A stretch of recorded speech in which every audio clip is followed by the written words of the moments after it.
هو الاوس بيلدونج هيكون موجود في 2026. يا شباب الاوس بيلدونج مش هيتلغي، مفيش حاجه اسمها الاوس بيلدونج يتلغي. ده نظام تعليم المانيا حطاه لما لا نهايه. مفيش حاجه اسمها الاوس بيلدونج يتلغي. ده يعني ايه الاوس بيلدونج يتلغي؟ هو انت سمعت عن مثلا دبلومات بتتلغي عندنا في مصر؟ هو ده تدريب مهني زيه زي التدريب المهني اللي في اي دوله في العالم، ولكن هنا مختلف النظام بتاعه شويه. تمام؟ علشان النظام هنا انت مجرد ما بتخلص تمام بتطلع بتشتغل وبتلاقي شغل مستنيك وبتعمل اوس بيلدونج تدريب مهني في المجال اللي انت اصلا عايز تشتغله واللي هو اصلا فيه عجز. فما فيش حاجه اسمها الاوس بيلدونج هيكون موجود في 2026 ولا لا. هيكون موجود طبعا، وهيكون موجود طول العمر، ولكن في فرصه القبول للاجانب هتقل يعني ايه؟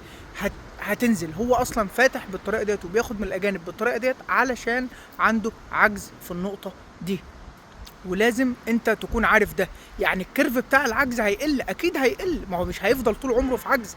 المانيا مش هتفضل طول عمرها في عجز، زي ما انا قلت كتير الموضوع ده. المانيا مش هتفضل طول عمرها في عجز، فلازم تعمل حسابك على كده.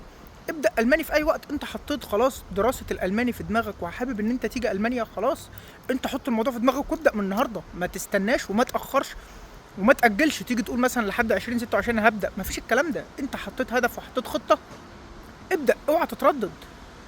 بس فربنا يوفقك ان شاء الله، ربنا يوفقك.